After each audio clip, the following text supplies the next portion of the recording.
Oil pulling அது எப்படி பண்ணுறது? காலையில் எழுந்ததும் எதுவும் சாப்பிடாமல் இதயம் வளர்த்தை வாயில ஊத்தி நல்லா கொப்பளிக்கணும், அப்புறம் அதை துப்பிடணும்.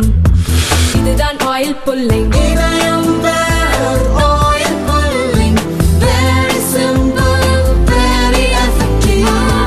ராமேஸ்வரம் மீன்பிடி துறைமுகத்திலிருந்து 500 விசைப்படகுகளில் 2500க்கும் மேற்பட்ட மீனவர்கள் கடலுக்கு சென்றனர்.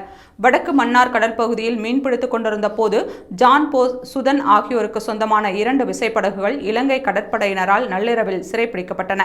இலங்கை கடற்படையினர் படகுகளையும் பறிமுதல் செய்து அதிலிருந்த 14 தமிழக மீனவர்களை இரணை தீவு கடற்படை முகாமிற்கு அழைத்துச் சென்றனர். பின்னர் அவர்களை யாழ்ப்பாணம் மீன்வளத்துறை அதிகாரிகளிடம் ஒப்படைத்து கிளிநொச்சி நீதிமன்றத்தில் ஆஜர்படுத்தினர். நீதிமன்ற உத்தரவின் பேரில் 14 மீனவர்களும் வவுனியா சிறையில் அடைக்கப்பட உள்ளனர். கடந்த 1 மாதத்தில் மட்டும் 10 மீன்பிடி படகுகள் இலங்கை கடற்படையினரால் பறிமுதல் செய்யப்பட்டு 88 தமிழக மீனவர்கள் கைது செய்யப்பட்டுள்ளனர். மீனவர்களின் விடுதலைக்காக தமிழக அரசு மற்றும் இந்திய வெளிவிவகாரத்துறை நடவடிக்கை எடுக்க வேண்டும் என்று மீனவர்கள் கோரிக்கை விடுத்துள்ளனர்.